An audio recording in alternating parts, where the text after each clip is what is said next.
On today's Locked On Jayhawks, we're joined by Nick Schwerdt. We're going to be talking KU basketball, complaints about the seeding, and plenty more with their first and second round matchups, as well as a whose stat line is. You are Locked On Jayhawks, your daily podcast on the Kansas Jayhawks, part of the Locked On Podcast Network, your team every day.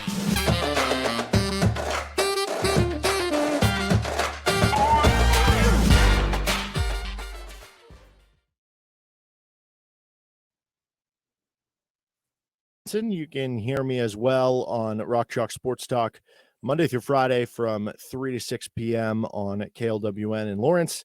Nick Schwerdt, you can give him a follow at Nick_Schwerdt on Twitter. You can find him with the Wave in the Wheat podcast and on 610 in Kansas City. Thanks for making Locked On Jayhawks your first listen every day. We're free and available wherever you get any of your podcasts, and you can also find us on YouTube.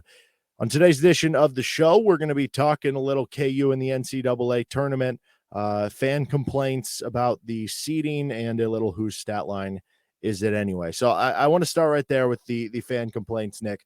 I think it's healthy. I think it's healthy that everyone is allowed one complaint about the NCAA Tournament. You can't be the guy who's mad about Oklahoma State and Rutgers not making it and A&M being a 7 seed and where Kansas. You can't. You got to pick a battle. You got to pick one. I think everybody gets one freebie complaint. So would you like to file one complaint on public record about the NCAA Tournament? Well, then, yes, I will file one complaint, and I'm going to file one complaint that is also a million complaints. But the reason why you can't get mad at me is because everybody will be represented in my complaint. My complaint is that the NCAA selection committee is only consistent in that they are inconsistent in their seeding process from year to year. And Derek, it's no different, even though they're completely different groups of people, it's no different than the college football playoff committee. They do the exact same thing. And I want to be the first to tell you, this isn't an accident. It's not like hey, how do we make this better? How do we get better at this so people aren't so upset with our seeding and who we are putting where? No. They know exactly what they're doing, and they don't care that they're doing it. The selection committee loves that all night on Sunday and all morning on Monday, people are talking about the controversy in the seeding. Who got in, who didn't, who got put in the wrong region, who's on the wrong seeding line, who got the toughest draws. They love that. It creates conversation, and it gets people talking about their event. It is not an accident. I'm not saying that they purposely put Kansas in the West just so people will talk about it, but they feel bad about it. That's what it bothers me, is the inconsistency on which this committee acts on every single year. And they purposely don't tell you much throughout the season. They don't give you definitive guidelines. They don't tell you if your team does X, then Y will happen, because they don't want you to be able to use it against them on Selection Sunday when they decide they're going to change their mind because they think there's a better matchup in this region or a better storyline in that region.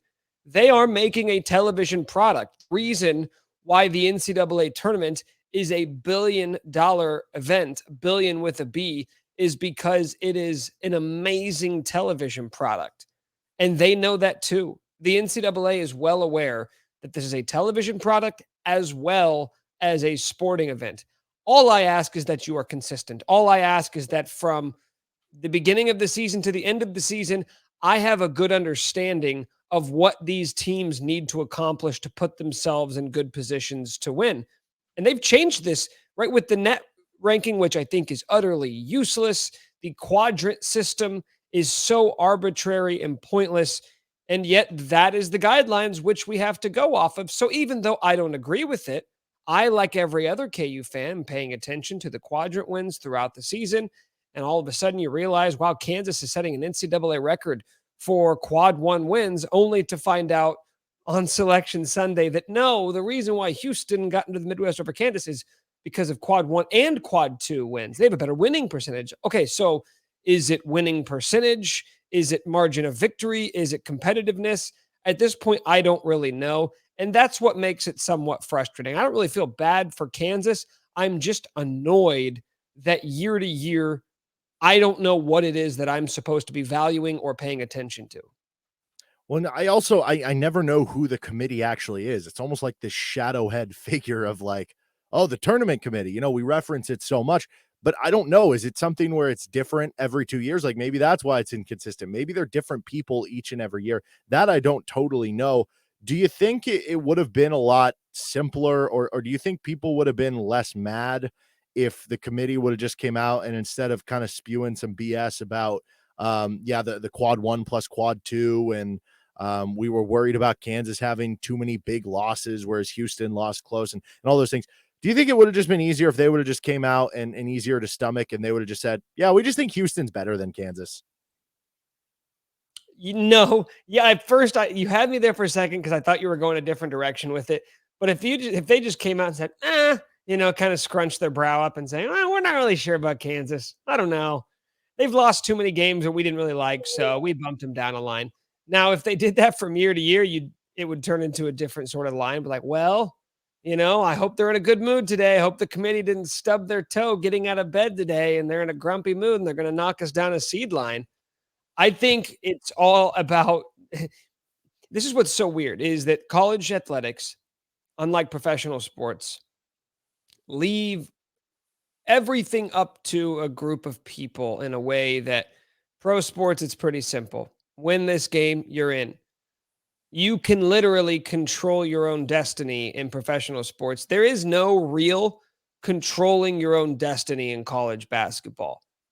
You can kick ass and win your conference and rack up impressive wins, but ultimately there is a collection of people that are deciding your fate. And as long as that is the case, which it always has been the case, at least since they expanded the tournament. I guess we could go back to how it was in the 1950s and have a 16-team tournament, and then every team who won their conference just gets in like that. That would make things a lot simpler. I don't know if it would make things more enjoyable, but you know how it is, man. It doesn't matter whether we're talking college basketball or you are, arguing about politics with your friends. As long as we are allowing people's opinions to factor into the equation, someone's going to get annoyed. Someone's going to get upset. And ultimately, you wonder what was the point of all of that, which is kind of where I feel today. Okay. I do want to ask you one question as it relates to the actual like on the court stuff before we get to a break here. You said last week or maybe 2 weeks ago how you've kind of felt like this Kansas team is a little more, I don't know, upset proof, I guess would be the way of putting it, that they don't lose to bad teams. You've seen the draw. Arkansas and Illinois is the 8-9. Do you feel comfortable that they'll get out of the first weekend? Do you still feel the same way? Yeah, I do. I think that I'd be mildly surprised if they don't get out. I wonder about Bill Self and his availability moving forward. I wonder about Kevin McCullough. I mean, those are two massive losses for Kansas that I think both had an impact on why they played the way they did versus Texas on Saturday. But, and I'm not picking this team to get bounced in the second round. Are you hinting at something? Do you think they could get upset in the second round? I mean, I think they could. I think Arkansas is a scary team because they have the type of talent that scares you because they're inconsistent, but they can be good, right? Like Anthony Black is probably going to be a lottery pick at the point guard position, and he's 6'7". So how is DeJuan Harris going to deal with that? Nick Smith is supposed to be a lottery pick at the shooting guard position. Like they have a lot of young talent. Honestly, though, I actually tend to feel better about KU advancing through the second round when they're playing another like Power 5 team than when it's the opposite. Like think about some of the heart-wrenching losses for KU fans in the second round when they're high seed. UTEP, Northern Iowa. I think about some of the other games though where they played Power 5 teams and you've worked yourself up into this fuss about like, oh no, they're playing 2017, you're playing Michigan State in the second round, or 2018 or not 2018, 2016, you're playing UConn in the second round. And these like historically teams that do well in the NCAA tournament, they've tended to do better in those types of games. So I'm picking them to get by the second round, but also I'm to a point where I don't think it would shock me if like Arkansas beat them, because I do think Arkansas is very talented. Arkansas is ranked 20th on KenPom. Okay. But Arkansas still has to play a game this weekend, like they have to play Illinois. It's not as though the selection committee said, Arkansas, you know what? Ken Pom likes you, so why don't you go ahead and just get rested for that game against Kansas in round 2? Like, they've still got to win a game. I say this thing about Arkansas. It's the Kansas thing to do because this team's always so damn good that all we're worried about is who is the team that they're going to overlook and lose to, right? We do it all the time, and it's fair because that's the perks of being Kansas and being a 1 or a 2 seed every year. I've watched Arkansas almost as much as any team in the country not named Kansas over the past 3 weeks because they had a really good close to the season. They played Kentucky on senior night on the same day with Kansas lost to Texas. They played at Tennessee and they played, who's the other game I'm missing? At Alabama, yeah. I watched them play games against 3 good teams, 3 tournament teams. And I kept waiting for them to show that, hey, this team's kind of scary good because you're right. They've been that sort of team where it's like, okay, they're kind of feisty. They play really fast. They play up tempo, good defense. Kind of dudes, show me something. Show me a little fight here before the tournament. Get me excited about you. They lost every game. I kept waiting for them to just win a game, not win all 3, not win 2, Derek. Can you just win 1? And they lost, and they lost, and they lost. They played Baylor in the Big 12 SEC Challenge. They lost that game too. Do they have a good win on the resume?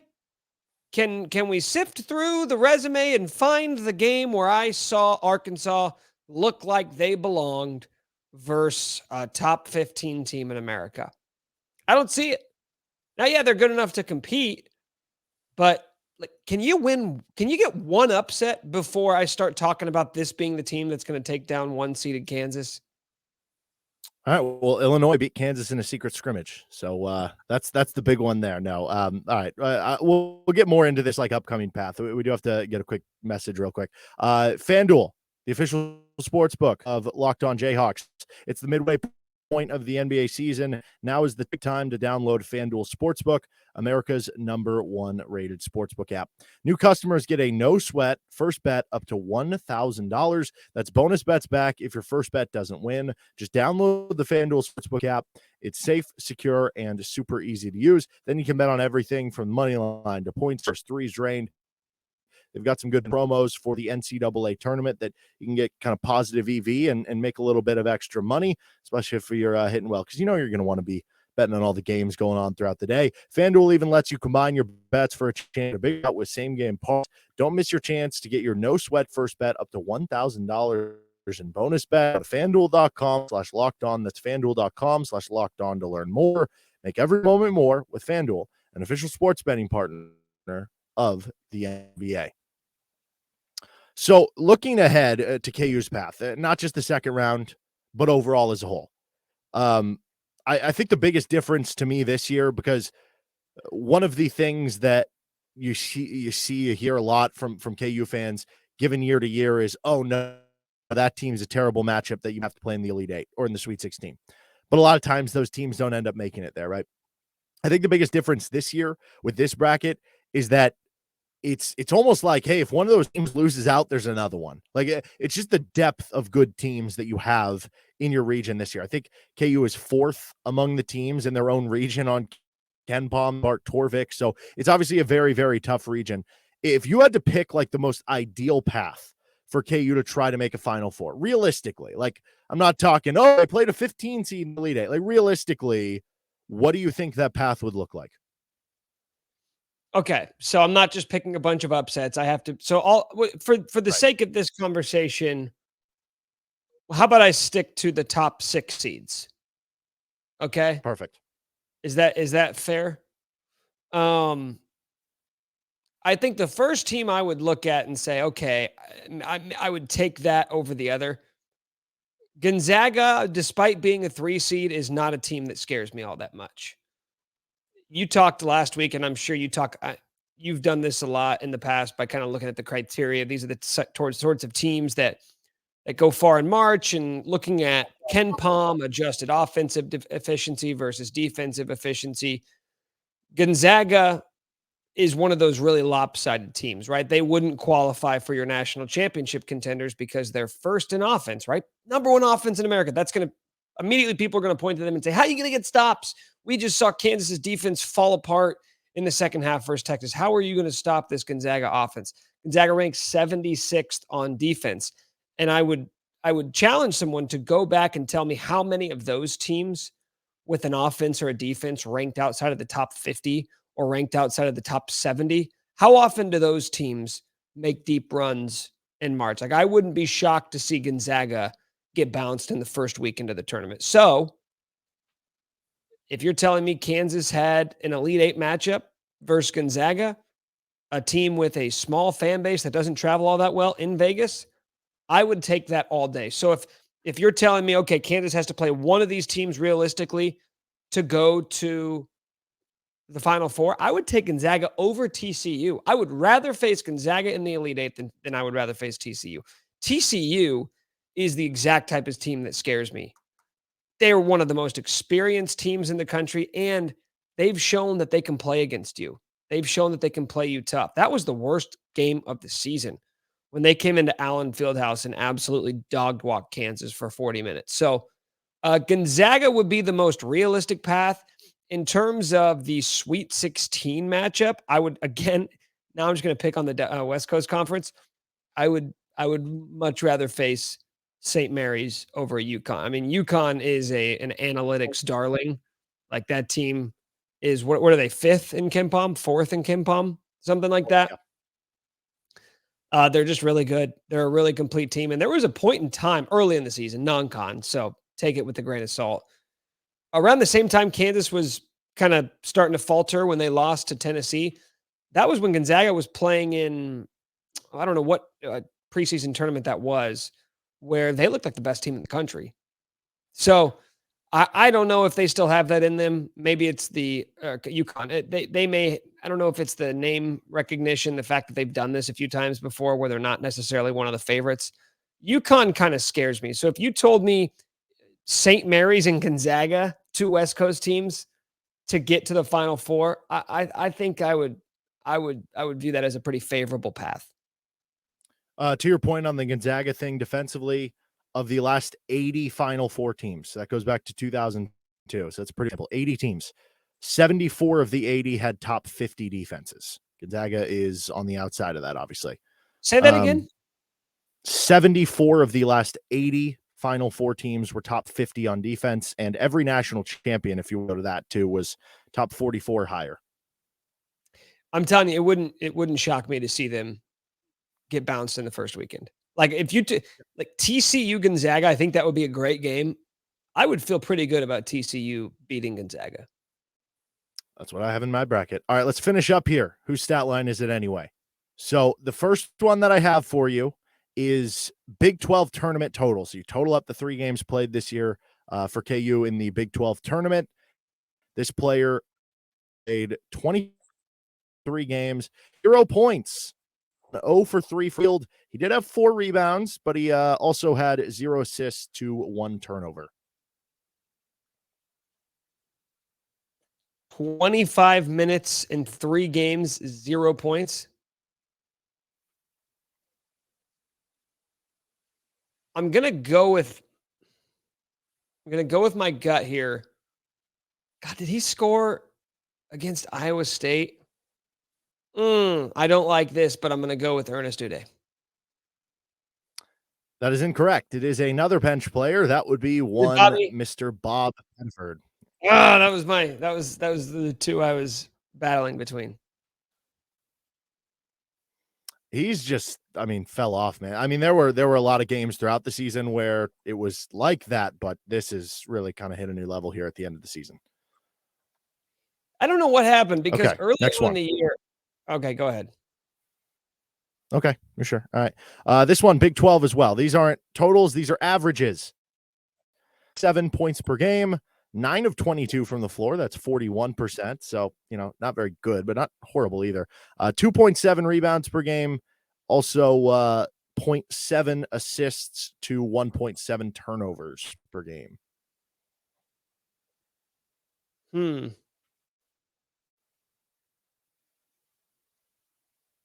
Oh, man. 6 points per game. 9 of 22. Is that KJ? It's Joe Yesufu. Wow. Joe had 7. Well, that brings his season average up, doesn't it? Yeah, like 4 a game. See, that's the thing. I was viewing it as a negative stat line. I was viewing it as like, oh, that's pretty bad for KJ. But in turn, if we're talking about Joe, all of a sudden, not looking too bad. Yeah, a different bar. I have one. I do actually have a 4, but it's a team one. This is the last one for you. 62.5% from 3-point range. That is 10 for 16. This is a bit of a trick question. Wait, is this a player? This is a player? This is a KU player in a specific scenario. I have to guess the scenario too? No, you can just guess the player and I'll tell you the scenario. I bet if you have bonus points if you get both. Okay, is it DeJuan Harris like in the NCAA tournament or something? That is DeJuan Harris in the NCAA tournament. I'm back, baby. I knew that so he just was. Go off. His scoring average is up in the tournament. I mean, it's not much, but I think he averages like 7 a game in the tournament. All right, the last one I have for you is a team comparison, and shout out to Graham Doran for this, who does bracketology work and has been coming on Rock Chalk Sports Talk because he pointed this out to me, and now I love this comparison. Houston is 31-3, Nick. On KenPom, they have the number 92 strength of schedule. There is another team that is 31-3, and they have the number 106 strength of schedule. Houston obviously got a 1 seed. Would you like to guess what team this is and what seed they got? So they have the same record, but a better strength of schedule. Is that right? No, Houston is 92nd. This team is 136. So it's a worse strength of schedule, but like it's not much worse, right? 92 to 136. Okay. I mean, I'm guessing it's not a major conference team, but it's a team that made it in the tournament. So I don't know. Kennesaw State. The correct answer is Florida Atlantic, who got a 9 seed. Interesting. What is Houston's best win on this season? Virginia, I think, is a 4 seed. St. Mary's is a 5, and then they beat Memphis once or twice. Memphis twice, yeah. It's interesting. And here's the issue with the selection committees in football or basketball. Everything's always about what you did this year, right? It's always about your resume this year. But it takes a couple years for people to start paying attention to you. It takes a couple of years for people to start like really giving you maybe credit for not playing in a major conference. And I have a hard time believing Roast Beef State, right, could come out and do exactly what Houston did and get the same credit. Like, yeah, they may wind up on the 3 line, but are they winding up as the number 2 overall seed unless you have put together the 5 or 6 year run that Houston has? Probably not. Yep. Well, he's Nick Schwert. You can give him a follow at Nick_Schwert on Twitter, Waving the Wheat 610. Anything you want to plug or anything else? No, man. Yeah, we'll have a new episode of Waving the Week coming out later this week where we'll talk about a lot of the things that we just talked about. So if you just want more of what you heard, we got it for you. There we go. All right, I'm Derek Johnson. We'll have a preview for the first round matchup in our next episode, which will probably come out like Wednesday at some point in time. You can give us a follow wherever you find our podcast or on YouTube at D Johnson Radio on Twitter. Have a good rest of your day. You can catch me on Rock Chalk Sports Talk later in the day from 3 to 6. Later.